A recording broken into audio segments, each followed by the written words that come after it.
வணக்கம் தமிழா. நடந்து கொண்டிருக்கும் ரயில்வே குரூப் டி தேர்வுக்கு பயன்படக்கூடிய விதத்தில் general awareness and science most expected ஒன்று பார்க்க போகிறோம். இந்த சீரியஸ் உள்ள கொஸ்டின்ஸ்லாம் பாருங்கள். ஏன்னா இதே மாதிரி பேட்டர்ல அவருடைய தேர்வில் கண்டிப்பாக கேட்பாங்க. அவருடைய தேர்வுக்கு இது கண்டிப்பாக யூஸ்ஃபுல்லாக இருக்கும். ஸோ தொடர்ந்து வீடியோ முழுமையாக பாருங்கள். வீடியோ பிடிச்ச மறக்காமல் லைக் ஷேர் பண்ணி வச்சுக்கோங்க. இதுக்கான பிடிஎஃப் நம்மளோட டெலிகிராம் சேனலில் அப்டேட் பண்ணுறோம். ஸோ நீங்கள் டவுன்லோட் பண்ணிக்கோ, நண்பர்களுக்கும் ஷேர் பண்ணிக்கலாம். ஃபர்ஸ்ட், எந்த ஒப்பந்தம் தொடர்பான பேச்சுவார்த்தைகளை மீண்டும் தொடங்க இந்தியாவும் கனடாவும் ஒப்புக்கொண்டுள்ளன? இதுக்கான ஆன்சர் சிஇபிஏ, அதாவது comprehensive economic partnership agreement. Okay, இப்போ நவம்பர் 2025 இந்தியாவும் கனடாவும் இந்த சிஇபிஏ அக்ரிமெண்ட்டை திரும்பவும் கொண்டு வர பிளான் பண்ணிக்கிட்டு இருக்காங்க. இதனால பார்த்தீங்கன்னா இந்த இரண்டு நாடுகளுக்கு இடையே அந்த வர்த்தக அளவானது வந்து பார்த்தீங்கன்னா இரட்டிப்பாகும் அப்படின்ற விஷயத்த சொல்லியிருக்காங்க. அடுத்து, சமீபத்தில் உலகின் 3வது பெரிய மனிதாபிமான நன்கொடையாளராக மாறிய நாடு எது? ஓகேங்களா, இதுக்கான ஆன்சர் ஐக்கிய அரபு எமிரேட்ஸ். ஐக்கிய அரபு எமிரேட்ஸ் கிட்டத்தட்ட $1.46 பில்லியன் நன்கொடையா வழங்கியதுல இவங்க 3வது இடத்துல இப்ப இருக்காங்க. அடுத்து, உலகின் மிகவும் சுறுசுறுப்பான எரிமலையில் ஒன்றான கிளாவியா வெடித்தது. இது எந்த நாட்டில் அமைந்துள்ளது? இதுக்கான ஆன்சர் வந்து பாத்தீங்கன்னா அமெரிக்கா. அதாவது ஹவாய் தீவுல இது வந்து அமைந்திருக்கு. கிட்டத்தட்ட மிகவும் சுறுசுறுப்பான எரிமலை ஒன்றாகவும் இது இருக்குது. 4வது, ஹோம் ரூல் இயக்கத்தின் போது பால கங்காதர் திலகருக்கு லோகமானிய பட்டம் வழங்கியிருக்காங்க. ஹோம் ரூல் மூவ்மெண்ட் பார்த்தா தெரிஞ்சிருக்கும். 1916 இந்த டைம்ல தான் லோகமானிய பட்டங்கள் வந்து பால கங்காதர் திலகருக்கு வழங்கியிருக்காங்க. அடுத்து, இந்திய அரசியலமைப்பின் எந்த பிரிவு அரசியலமைப்பின் ஆன்மா என்று அழைக்கப்படுகிறது பார்த்தீங்கன்னா பிரிவு 32. ஓகே, முக்கியமான ஒரு கொஸ்டின்ஸ், பிரிவு 32.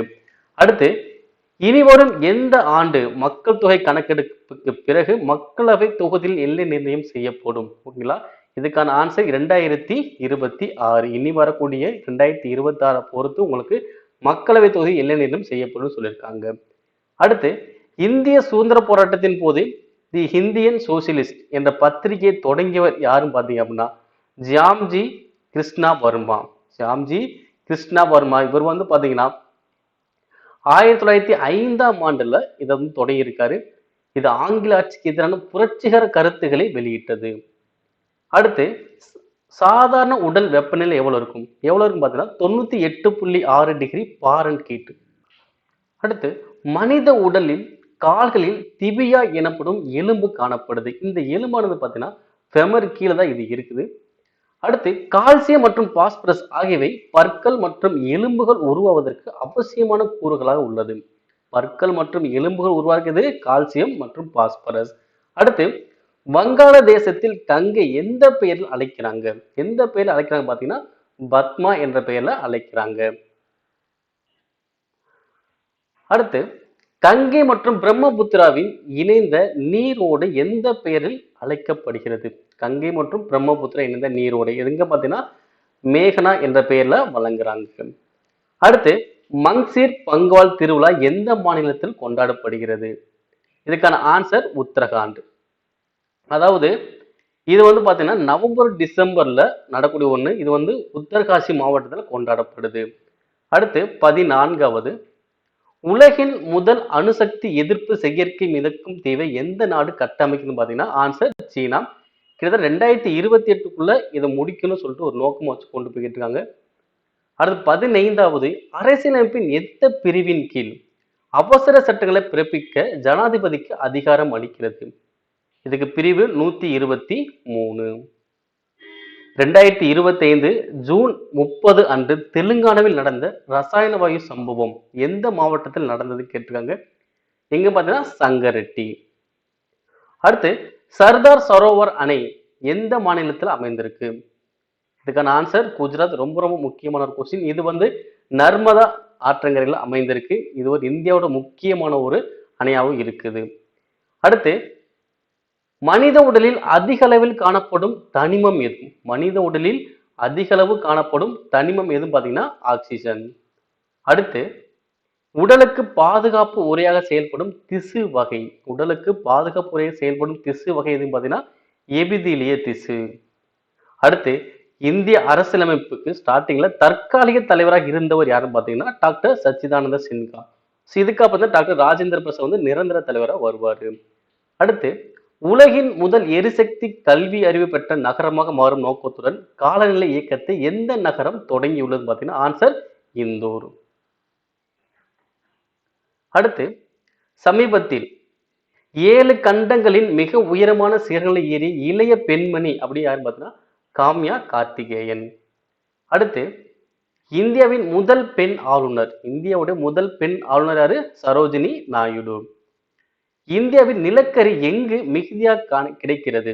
எங்கு மிகுதியா கிடைக்கும் பார்த்தீங்கன்னா கோண்டுவானா பகுதியில தான் கிடைக்குது. இது வந்து பார்த்தீங்கன்னா கிட்டத்தட்ட 98% கிட்ட இந்த ஏரியால மட்டுமே கிடைக்குது. இது ஒரிசா, ஜார்க்கண்ட், சத்தீஸ்கர், மேற்கு வங்காள் ஆகிய மாநிலங்களில் இது பரவி இருக்கு. அடுத்து இந்தியாவின் முதல் பூச்சிக்கொல்லி எதிர்ப்பு உடல் கவசத்தை அறிமுகப்படுத்தியவர் யார் அப்படின்னு பார்த்தா ஆன்சர் ஸ்ரீ டாக்டர் ஜிதேந்திர சிங். அடுத்து தேசிய சீனியர் ஆண்கள் ஹேண்ட்பால் சாம்பியன்ஷிப் பட்டத்தை வென்ற மாநிலம் எதுன்னு பார்த்தீங்கன்னா கேரளா. அடுத்து உல்லாஸ் நவபாரத் சாஸ்திர காரியக்கிரம் திட்டத்தின் கீழ் 100% விகிதத்தை எட்டிய 3வது மாநிலம் எதுன்னு கேட்குறாங்க. உல்லாஸ் திட்டத்தின் கீழே 3வது மாநிலம் எதுன்னு பார்த்தீங்கன்னா திரிபுரா. ஸோ ஃபர்ஸ்ட் மிசோரம், அடுத்து கோவா, அடுத்து திரிபுரா. அடுத்து 2025ஆம் ஆண்டு 19 வயதுக்குட்பட்ட பெண்கள் உலகக்கோப்பை வென்றது யாரு பார்த்தீங்கன்னா ஆன்சர் இந்தியா. அடுத்து டெஸ்ட் கிரிக்கெட் ஏ ஹிஸ்டரி, டெஸ்ட் கிரிக்கெட் ஏ ஹிஸ்டரி என்ற புத்தகத்தின் ஆசிரியர்கள் யாருன்னு பார்த்தீங்கன்னா டிம் விக்மோர் மற்றும் பிரெடி வெயிட்.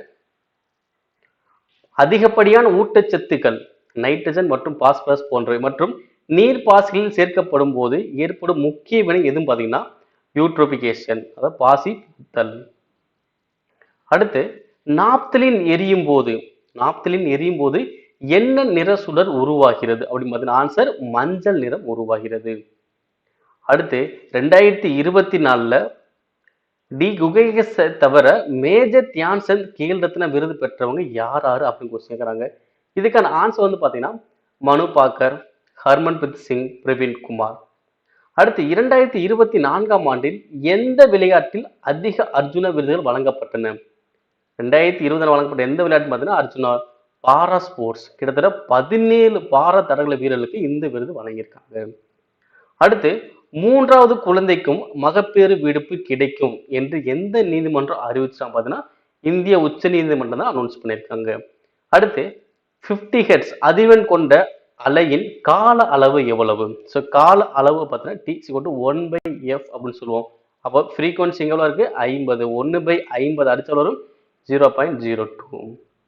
அடுத்து இந்தியாவின் 22 திட்டமிடப்பட்ட மொழிகளில் இளம் எழுத்தாளர்களுக்கு வழங்கப்படக்கூடிய விருது எதுன்னு பார்த்தீங்கன்னா யுவ சாகித்ய அகாடமி விருது, 35 வயதுக்குள்ளேயே. அடுத்து தாவரங்களின் ஒளிச்சேர்க்கைக்கு முதன்மையாக எந்த திசு காரணமாகிறது அப்படின்னு பார்த்தீங்கன்னா பாரன்கைமா. அடுத்து வினைதிறன் தொடரில் பின்வரும் தனிமங்கள் எது நடுநிலையில் உள்ளது பார்த்தீங்கன்னா இரும்பு. காப்பர் சல்பேடு துத்தநாகம் சேர்க்கப்படும் போது அதன் நிறம் எதுவாக மாறும் பார்த்தீங்கன்னா நீலம் முதல் நிறமற்றதாக மாறுகிறது. பின்வரும் எந்த சேர்மத்தில் ஆக்சிஜன் இல்லைன்னு பார்த்தீங்கன்னா ஆன்சர் ஆல்கின் ஹைட்ரோகார்பன். ஓகே, இந்த ஆன்லைன் கொஸ்டின்ஸ் வரக்கூடிய தீர்வுல வரவு வாய்ப்புகள் இருக்கு. ஸோ அதை நல்லா படிங்க. இதே மாதிரி கண்டினியூஸாக உங்களுக்கு ஆன்லைன் தேவைப்படும் அப்படின்னு நீங்கள் கண்டிப்பாக கீழே கமெண்ட் பாக்ஸில் பதிவு பண்ணுங்க. அதை பொறுத்து அடுத்த வீடியோ கொடுக்க எங்களுக்கு ஒரு மோட்டிவேஷனாக இருக்கும். மேலும் இது போன்ற ரயில்வேஸ் தொடர்பான அப்டேட்ஸ்களாக இருந்தாலும் சரி, நோட்ஸாக இருந்தாலும் சரி, மேக்ஸ் ரீசனிங் கொஸ்டின்ஸாக இருந்தாலும் சரி தொடர்ந்து பெறணும் அப்படின்னா நம்மளுடைய சேனல் சப்ஸ்கிரைப் பண்ணி வச்சுக்கோங்க, பெல்ஸ் கிளிக் பண்ணி வச்சுக்கோங்க, நண்பர்களுக்கும் ஷேர் பண்ணுங்க. நன்றி.